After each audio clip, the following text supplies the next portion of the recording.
پاس میرے نہیں سونے چاندی،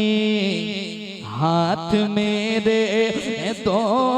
اللهم صل وسلم وبارك على سيدنا ومولانا محمد وعلى آل سيدنا ومولانا محمد معدن الجود والكرم منبع العلم والحلم والحكم وآله الكرام وبارك وسلم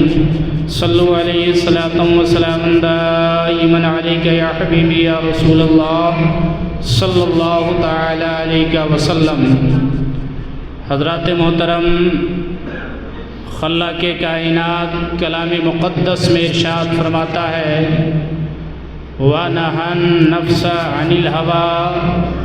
فَإِنَّ الْجَنَّةَ هِيَ الْمَأْوَىٰ۔ جس نے اپنے آپ کو خواہشات نفسانی سے خدا کے خوف سے روکا، اللہ کے ڈر کی وجہ سے اپنے نفس کے کہنے پر آمادہ نہ ہوا، اللہ فرماتا ہے فَإِنَّ الْجَنَّةَ هِيَ الْمَأْوَىٰ، بے شک اس کا ٹھکانہ جنت الفردوس ہے، جنت ہے۔ حضرات محترم، نفسانی خواہشات ہوتی کیا ہے؟ ہمارا نفس ہمیں اگر کسی کی برائی کی طرف یا کسی بھی برے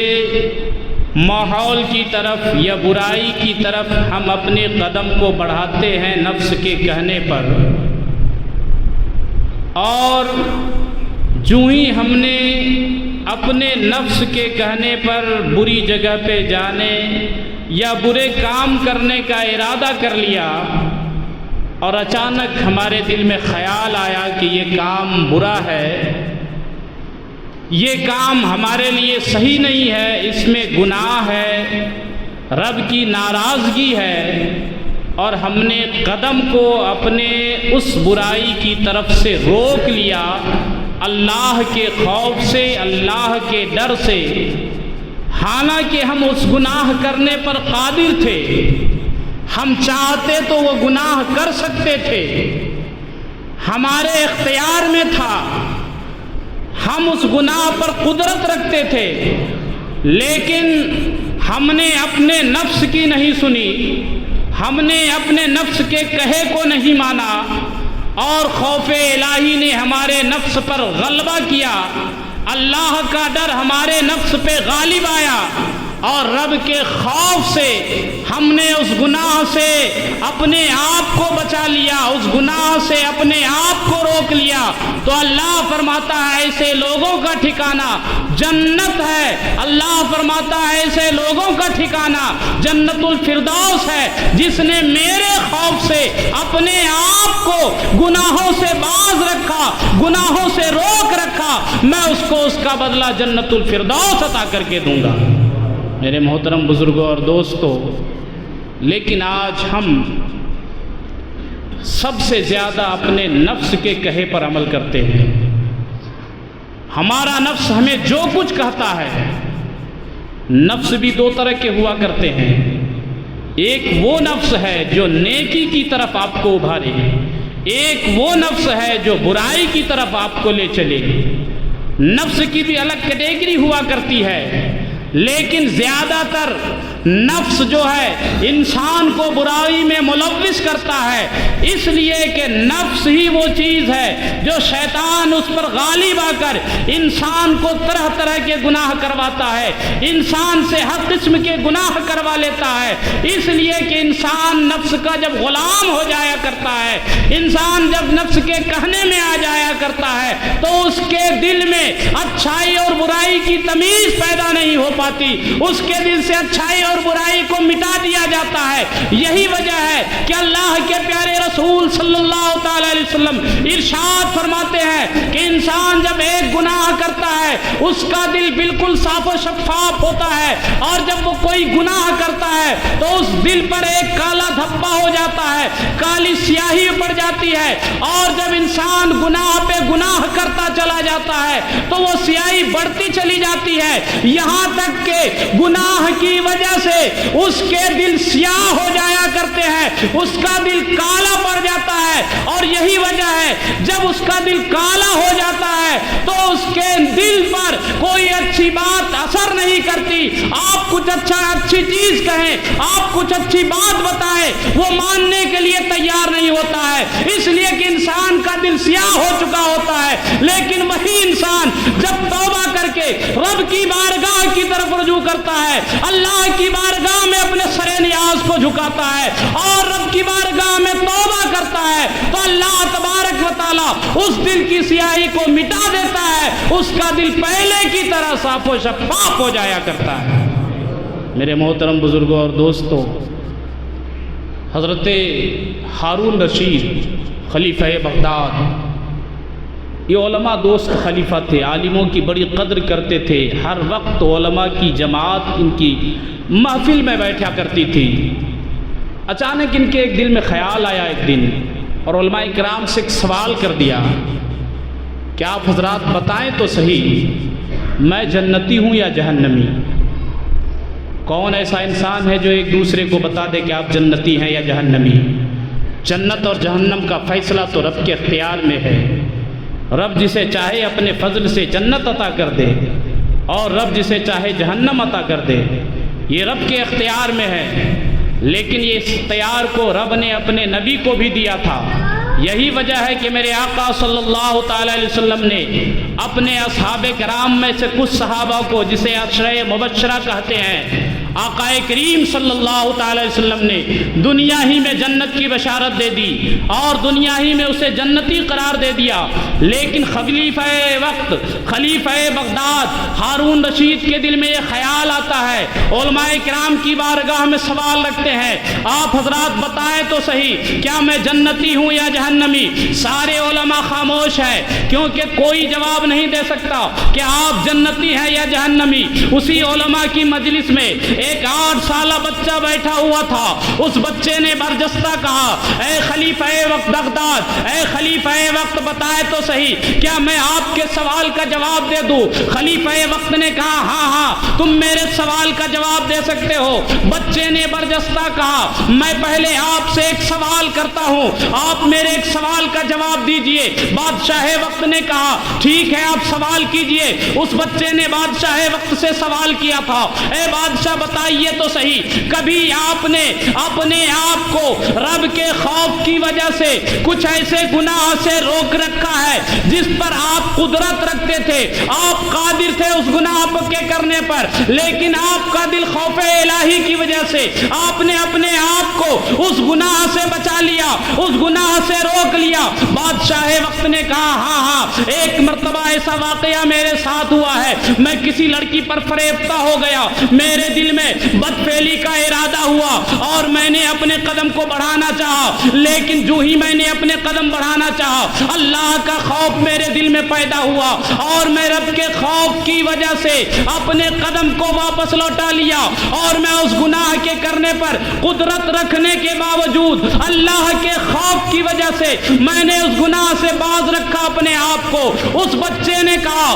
برجستہ جواب دیا تھا، اے بادشاہ وقت میں آپ کو جواب کے سوال کا جواب دیتا ہوں، اگر آپ نے ایسی بات کہی ہے اور اس پر آپ قائم و دائم ہے، میں کہتا ہوں آپ جنتی ہیں، آپ جنتی ہیں۔ اتنا سننا تھا، علماء کی محفل نے بچے سے سوال کر دیا، اے بچہ بتا تو صحیح، تو کس بنیاد پر بادشاہ کو جنتی قرار دے رہا ہے؟ کس بنیاد پر بادشاہ کو جنتی قرار دے رہا ہے؟ کیا تمہارے پاس کوئی دلیل ہے؟ قرآن کی کوئی دلیل ہے؟ حدیث کی کوئی دلیل ہے؟ علماء کرام نے برجستہ جو ہی بچے سے سوال کیا تھا، بچہ ببانگے دعال بول پڑا، اے علماء کرام کی جماعت، کیا آپ نے قرآن کریم کو نہیں پڑھا ہے؟ کیا آپ نے قرآن کے ترجمے کو نہیں پڑھا ہے؟ کیا آپ نے قرآن کی تفسیر کو نہیں پڑھا ہے؟ علماء نے کہا ہم نے بہت قرآن پڑھا ہے، بہت قرآن کی تفسیر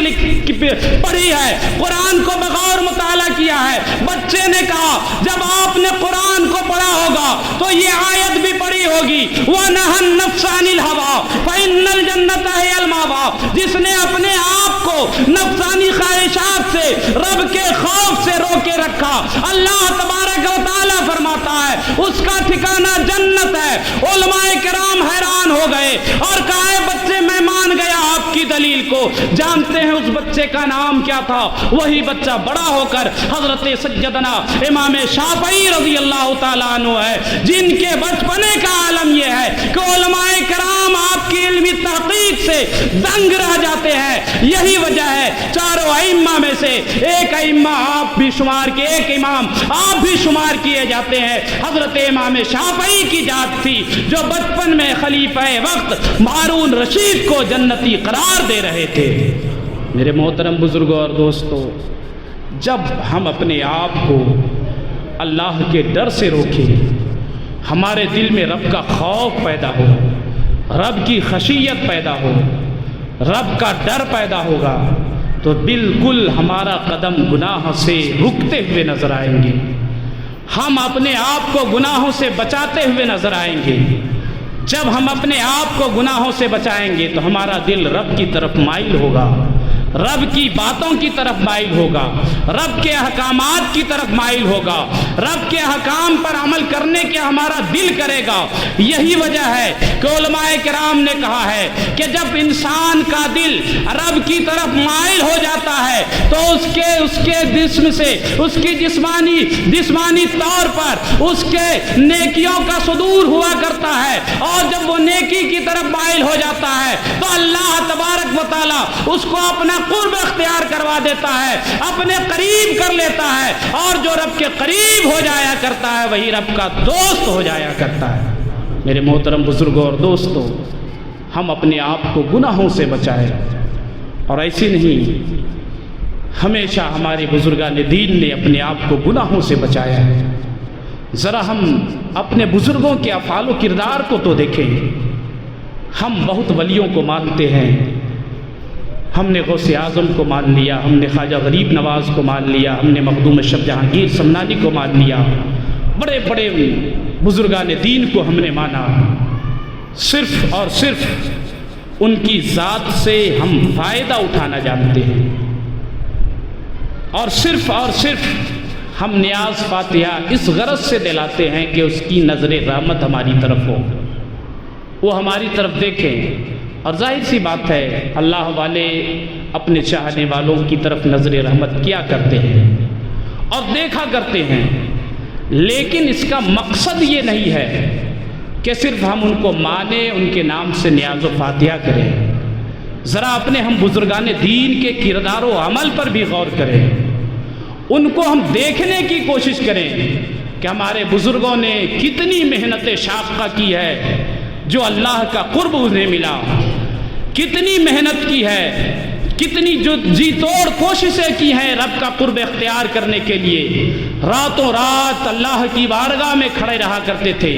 نہ دن کو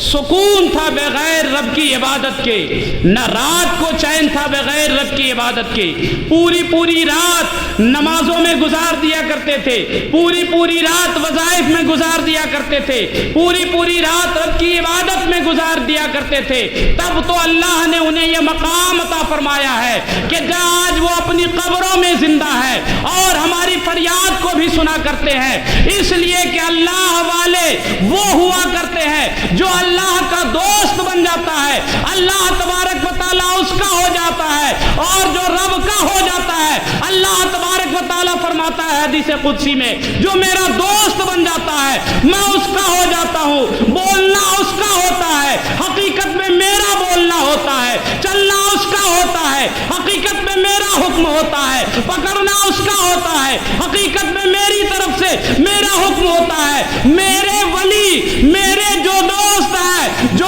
وہ کچھ کہتے ہیں بنا میری مرضی کے نہا کے نہیں کہا کرتے، بلکہ وہ میری مرضی کے موافق کہا کرتے ہیں اور میری مرضی کے موافق چلا کرتے ہیں. اس لیے رب کا قرب اختیار کرنے کی کوشش کیجیے، رب کے قریب ہونے کی کوشش کیجیے. اور بندہ مومن رب کا قرب اس وقت اختیار کرتا ہے، حدیث میں آیا ہے کہ بندہ مومن سب سے زیادہ نوافل کے ذریعے رب کا قرب اختیار کرتا ہے. آپ نوافل پڑھیں، رب کی بارگاہ میں سر نیاز کو جھکائیں. 5 وقتہ نمازیں تو ہمارے اوپر فرض ہے، اس کو ہمیں ہر حال میں ادا کرنا ہی ہے، نہیں کریں گے تو گنہگار. ادا کریں گے تو ہمارے ذمے سے فرضیت ساقط، رب نے جو چیز فرض کی ہے وہ ہمارے ذمے سے ختم، اس کا کوئی مواخذہ نہیں۔ لیکن ہمیں اگر رب کا قرب چاہیے، رب کے قریب ہم ہونا چاہتے ہیں، رب کا قرب اختیار کرنا چاہتے ہیں، تو آپ کو رب کی اور عبادت کرنی پڑے گی، رب کی اور بندگی کرنی پڑے گی، رب کے قرب حاصل کرنے کے لیے نوافل کا سہارا لینا پڑے گا، ذکر و اذکار کرنے پڑیں گے، ہر وقت اپنے دل کو پاک و صاف رکھنا پڑے گا، رب کی عبادت و ریاضت میں اپنے آپ کو ڈبوئے رکھنا پڑے گا، رب کی بندگی میں اپنے آپ کو سرشار کرنا پڑے گا، تبھی آپ رب کا قرب اختیار کر سکتے ہیں، رب کے قریب پہنچ سکتے ہیں۔ ورنہ اللہ تبارک و تعالیٰ نے جو چیزیں ہمارے اوپر فرض کی ہے اس کو ہم ادا کرنے کے ساتھ ساتھ اگر ہم نے رب کے قرب کے لیے الگ سے کچھ عبادتیں کی ہے، وظائف کیے ہیں، رب کے لیے نوافلیں پڑھی ہے، تو اللہ تبارک و تعالیٰ اس بندے سے بہت زیادہ خوش ہوتا ہے اور اسے اپنا قرب عطا فرما دیا کرتا ہے۔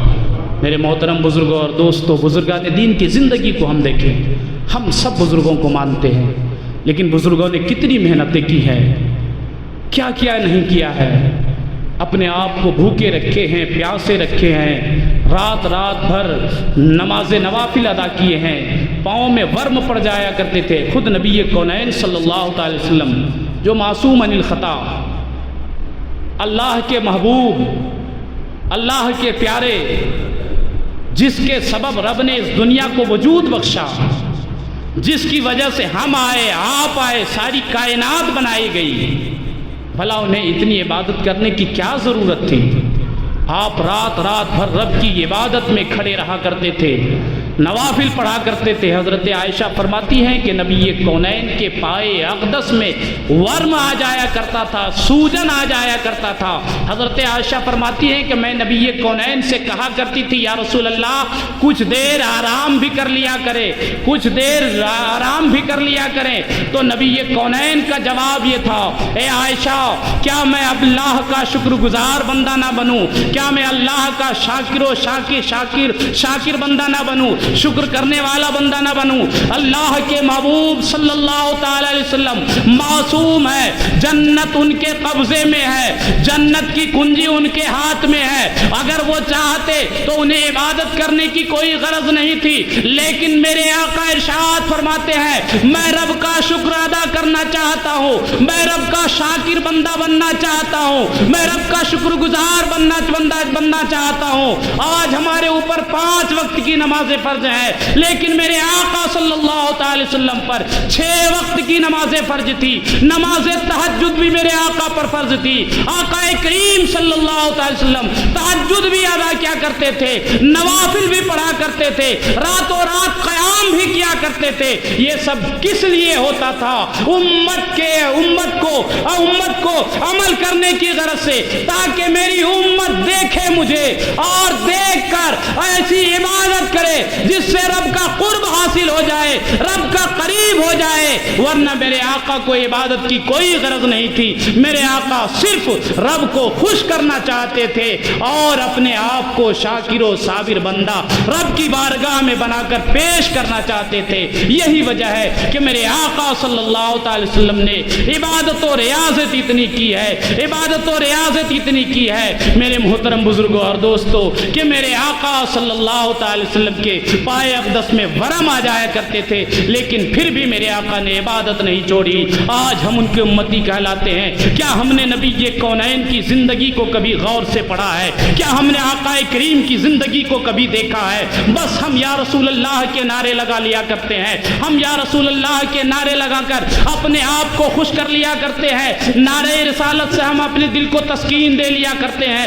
لیکن یاد رکھیے، صرف نعرہ رسالت لگانے سے کام نہیں چلتا، نعرہ رسالت لگانے سے صرف کام نہیں چلتا۔ اگر آپ واقعی نبی کونین سے حقیقی محبت کرتے ہیں، اگر آپ کو نبی کونین سے حقیقتاً پیار ہے، تو آقا کریم کی زندگی پر عمل کرنے کی کوشش کیجئے۔ میرے آقا صلی اللہ تعالی وسلم ارشاد فرماتے ہیں، اے میری امتیوں سنو، تم 2 چیز کی ضمانت مجھے دے دو، میں محمد عربی صلی اللہ تعالی وسلم تمہیں جنت کی ضمانت دیتا ہوں۔ میرے آقا ارشاد فرماتے ہیں ایک اپنے زبان کی ضمانت دے دو، زبان سے کسی کو تکلیف نہ پہنچاؤ، زبان سے کسی کے لیے برائی نہ پیش کرو، زبان سے کسی کے لیے بدگوئی نہ کیا کرو، زبان سے کسی پر الزام تراشی نہ کیا کرو، زبان کو خاموش رکھا کرو، جب بھی بولو حق بات بولو، جب بھی کہو اللہ اور رسول کی باتیں بیان کرو۔ ایک اپنے زبان کی ضمانت دے دیا کرو اور دوسری اپنی شرمگاہ کی ضمانت دے دو۔ اگر ان دونوں چیزوں کی تم نے ضمانت دے دی تو میں محمد عربی صلی اللہ تعالی علیہ وسلم وعدہ کرتا ہوں تمہیں دنیا ہی میں جنت کی بشارت دے دوں گا اور جنت کی تمہیں ضمانت دیتا ہوں، شرط یہ ہے کہ ان دو چیزوں کی مجھے ضمانت دے دو تم۔ آج ہم بتائیے تو صحیح، کیا ہم نے آقا کریم کی اس حدیث پر کبھی غور کرنے کی کوشش کی ہے؟ کبھی اس پر عمل کرنے کی کوشش کی ہے؟ آج ہماری زبان سے ہمارا بھائی محفوظ نہیں، آج ہماری زبان سے ہمارے اپنے محفوظ نہیں، آج ہماری زبان سے ہمارے ماننے والے محفوظ نہیں، آج ہم زبان سے لوگوں کی بدگوئی کرتے ہیں، برائی کرتے ہیں، پیٹھ پیچھے عیب تراشی کرتے ہیں، زبان سے برا بھلا کہتے ہیں، گالیاں نکالتے ہیں، لوگوں کے خلاف بکواسے کیا کرتے ہیں۔ یاد رکھو میرے آقا نے جس وجہ سے فرمایا کہ زبان کی ضمانت دے دو، اگر آپ کے اخلاق صحیح ہوئے، یہی وجہ ہے کہ میرے آقا نے ارشاد فرمایا ہے دوسرے مقام پر، اے لوگوں اپنے اخلاق کو درست کرو، اپنے اخلاق کو درست کرو، اور جس نے اپنے اخلاق کو درست کر لیا صحیح معنوں میں وہی مومن کامل ہو جایا کرتا ہے، حقیقتاً وہی مومن کامل ہے۔ ذرا نبی کونین کے اخلاق کو بھی دیکھ لیا کرے، آقا کریم کی زندگی کو بھی دیکھ لیا کرے۔ جب ہم نبی کی زندگی کو دیکھیں گے تو آقا کریم کے شب و روز سے جب ہم واقف ہوں گے تو ہم بھی اسی انداز میں اپنی زندگی گزارنے کی کوشش کریں گے۔ اللہ کریم کی بارگاہ میں دعا ہے مولا کریم ہم سبوں کو نیک عمل کرنے کی توفیق رفیق عطا فرمائے، پیارے آقا صلی اللہ تعالی وسلم کے بتائے ہوئے اصول و ضوابط پر ہمیں عمل پیرا ہونے کی توفیق عطا فرمائے۔ وآخر دعوانا ان الحمدللہ رب العالمین۔